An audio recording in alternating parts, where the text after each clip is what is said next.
On passe des années et des années sur les bancs de l'école à apprendre des tas de choses.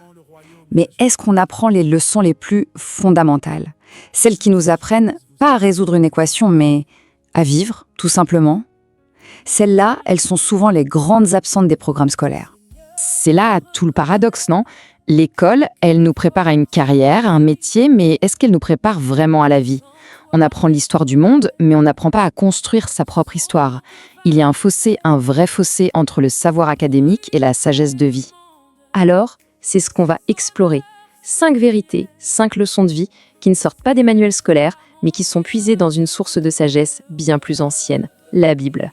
Et vous allez voir, elle offre une perspective souvent à contre-courant de tout ce qu'on nous a enseigné. Allez, on commence par la base de tout, la valeur qu'on s'accorde. La première vérité, elle vient complètement bousculer la façon dont l'école nous apprend à nous évaluer. Et c'est le point de départ de tout, parce que la perception de sa propre valeur, eh bien, ça influence absolument toutes nos décisions. D'un côté, on a la logique de l'école, tout est performance. Un 18 sur 20, t'es brillant. Un 8, t'es médiocre. Et cette logique, elle nous colle à la peau bien après. La valeur se mesure au salaire, aux réussites, à ce que les autres pensent. Et de l'autre côté, on a une vérité radicalement différente. La valeur, ce n'est pas quelque chose qu'on gagne, c'est quelque chose qu'on est. C'est infini, c'est inné, c'est un cadeau à découvrir. Ce verset, il le dit magnifiquement bien. La valeur, ce n'est pas un trophée à aller chercher pour impressionner les autres. Non, c'est une réalité profonde à reconnaître en soi, comme une empreinte laissée par le Créateur. On passe à la deuxième vérité. Et là, on va s'attaquer à un mot qui fait souvent très peur, l'échec. Et si tout ce qu'on nous a appris sur l'échec était, en fait, complètement faux? C'est un changement de perspective assez radical. À l'école, c'est simple. L'erreur est sanctionnée. La mauvaise note, le stylo rouge, le regard déçu, tout ça, ça crée une peur de l'échec qui peut nous paralyser une fois adultes. On apprend à ne surtout pas prendre de risques pour éviter la sanction. Et la sagesse spirituelle, elle, propose une vision totalement inverse. L'échec, ce n'est plus une condamnation, c'est une information. C'est une donnée précieuse. En fait, chaque chute devient une leçon, un tremplin, une étape indispensable sur le chemin de la vraie réussite. Cette idée de persévérance, elle est superbement illustrée par un chiffre symbolique, le chiffre 7. Il va prendre tout son sens avec la citation qui arrive juste après. Le point crucial, il est là. Ce qui définit une personne, ce n'est pas de ne jamais tomber. C'est sa capacité à se relever, encore et encore. Et cette force, on nous suggère qu'elle ne vient pas que de nous-mêmes, mais d'une aide qui nous dépasse. Troisième vérité, et on aborde un sujet qui rythme nos vies, l'argent. On court après, on s'en inquiète, mais est-ce qu'on comprend vraiment son rôle? L'éducation nous forme pour trouver un travail, pour gagner de l'argent, c'est un fait. Mais elle ne pose que très rarement la question de la philosophie de la richesse, le pourquoi derrière tout ça, ce qui devrait guider notre rapport à l'argent. La perspective biblique, elle change complètement la définition de la richesse. Le grand gain, le vrai, il ne se trouve pas sur un compte en banque. Il se trouve dans un état d'esprit, le contentement. La véritable abondance, elle est d'abord intérieure. L'idée est toute simple, mais tellement profonde. Quand l'argent devient notre but, il nous rend esclaves. Mais si on l'utilise comme un outil au service d'une vision plus grande que nous, alors là, il devient un levier hyper puissant pour faire le bien. On aborde maintenant la quatrième vérité. Elle concerne une force si puissante qu'elle peut déterminer une destinée entière. Et pourtant, l'école, elle n'en parle quasiment jamais. Je parle des relations. Cette idée, elle est à la fois simple et redoutable. On connaît tous le dicton « Dis-moi qui tu fréquentes, je te dirai qui tu es ». Notre cercle le plus proche, il façonne nos ambitions, nos valeurs, notre vision du monde. L'école nous met dans des classes, mais elle ne nous apprend pas l'art de bien choisir les personnes qui nous tirent vers le haut. Et cette sagesse-là, elle n'est pas nouvelle. Ces proverbes montrent à quel point le choix de nos relations est absolument vital pour notre avenir. Ce sont les fondations de notre vie. Les choisir avec le plus grand soin, c'est donc essentiel. Et on arrive à la dernière vérité, la cinquième. C'est peut-être la plus profonde, celle qui touche au but même de notre existence. C'est la grande question. La question à 1 million, celle qu'aucun cours de maths ou de philo ne pourra jamais vraiment traiter. Et pourtant, si on n'a pas de réponse, elle peut nous hanter toute notre vie. La réponse spirituelle, c'est que la vie n'est pas juste une suite de hasards. Il existerait un plan, un projet personnel et bienveillant pour chacun d'entre nous. Un avenir rempli d'espérance qui se découvre non pas dans les livres, mais dans une relation intime avec son Créateur. Donc, si on résume, voici les 5 piliers de cette nouvelle façon de voir la vie. Une valeur qui est infinie, l'échec qui devient une leçon, l'argent qui est un simple outil, les relations qui sont des fondations, et enfin, l'existence d'un plan plein de sens pour sa vie. Et le plus beau dans tout ça, c'est que cette sagesse-là, elle n'est pas réservée à une élite. Elle ne demande aucun diplôme, elle ne juge aucun passé. C'est une invitation, une porte ouverte à tous, pour commencer un tout nouveau chemin. On va terminer avec cette pensée qui renverse tout. Elle suggère que le secret d'une vie réussie, ce n'est pas de chercher d'abord le succès, l'argent, la reconnaissance, mais de se mettre en quête de quelque chose de plus grand, de plus profond. Et le reste, nous dit-on, eh bien ça suivra. C'est peut-être ça le programme le plus important, celui qui n'est jamais écrit au tableau, mais qui est gravé au cœur de l'existence.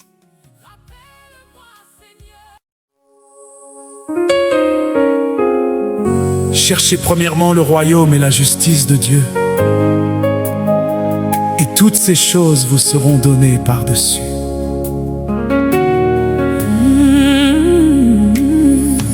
Seigneur, je reconnais que mes forces sont limitées, que sans toi mes projets ne sont que vanité. J'ai couru après le monde, ses honneurs, ses lumières, mais c'est vers toi, mon Dieu, que je veux revenir. Aide-moi à chercher premièrement ton royaume, ta justice, ta paix, ta gloire pour demain. Que mon cœur me poursuive,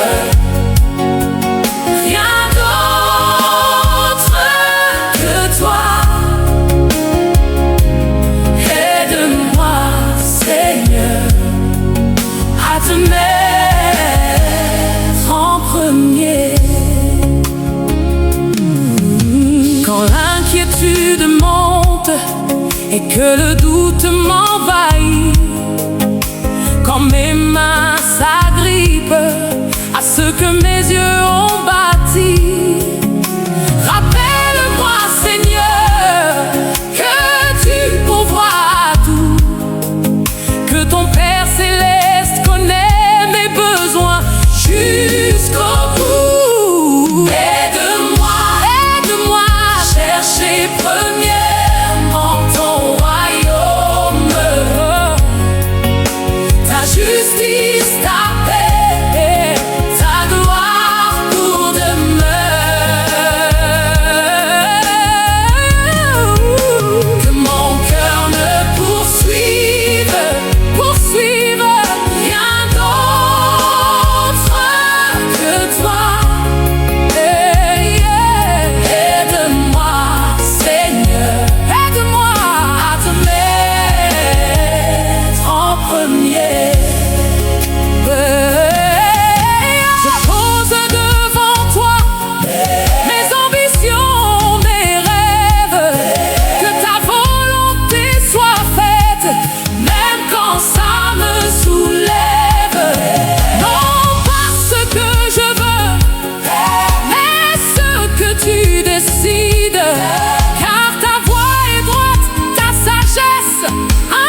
Frères et sœurs, tu as passé des années sur les bancs de l'école. On t'a appris les mathématiques, l'histoire, les sciences. Mais laisse-moi te poser une question simple. Est-ce qu'on t'a appris à vivre? Est-ce qu'on t'a appris à comprendre ta valeur, à te relever après un échec, à découvrir pourquoi tu existes réellement? Aujourd'hui, je suis venue te partager 5 vérités que l'école ne t'enseigne pas. Des vérités qui ne viennent pas des hommes, mais de Dieu lui-même, à travers sa parole. Et si tu ouvres ton cœur, ces vérités peuvent transformer ta vie. À l'école, ta valeur est mesurée par tes résultats. Une bonne note, et tu es applaudi. Une mauvaise note, et tu es rejeté, ignoré, parfois même humilié. Et sans t'en rendre compte, tu grandis en pensant que ta valeur dépend de ta performance. Alors plus tard, tu cherches à prouver ta valeur par ton salaire, par ton apparence, par le regard des autres. Et tu t'épuises. Mais écoute-moi bien. Ta valeur ne se calcule pas, elle t'a été donnée. La Bible déclare dans Psaume 139 « Je te loue de ce que je suis une créature si merveilleuse. » Tu n'es pas un accident, tu n'es pas une erreur. Tu es une création intentionnelle de Dieu. Tu n'as pas à courir après ta valeur, tu dois simplement la découvrir en Dieu. L'école t'apprend à avoir peur de l'échec. Une erreur et tu es sanctionné. Un échec et tu es découragé. Alors tu grandis avec une peur profonde, la peur d'essayer, la peur d'oser. Mais laisse-moi te dire une vérité. L'échec n'est pas ton ennemi, il est ton professeur. Les plus grandes victoires naissent souvent des plus grandes chutes.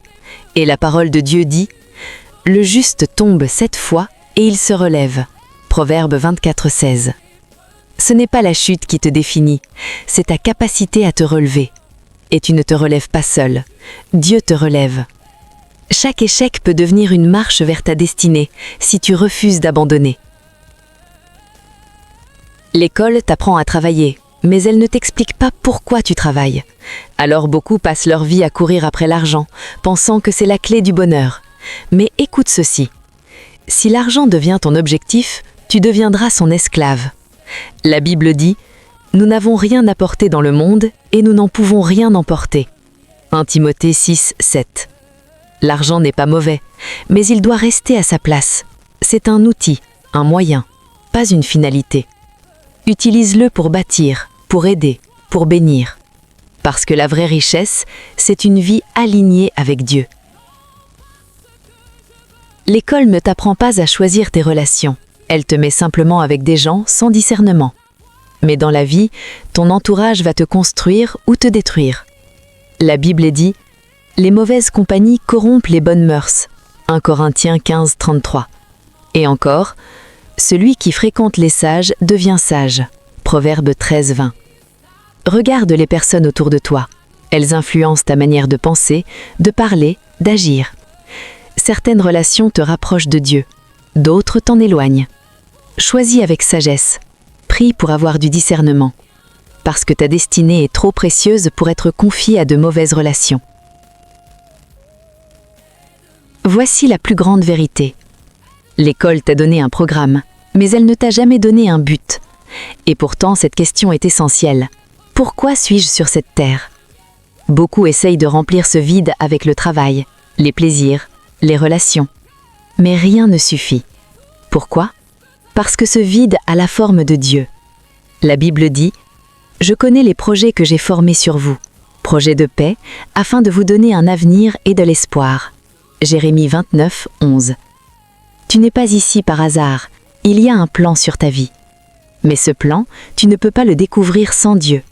C'est dans la relation avec lui que tu trouves ton identité, ton but et ta direction. Alors aujourd'hui, retiens ceci. Tu as une valeur infinie que personne ne peut mesurer. L'échec est une étape, pas une fin.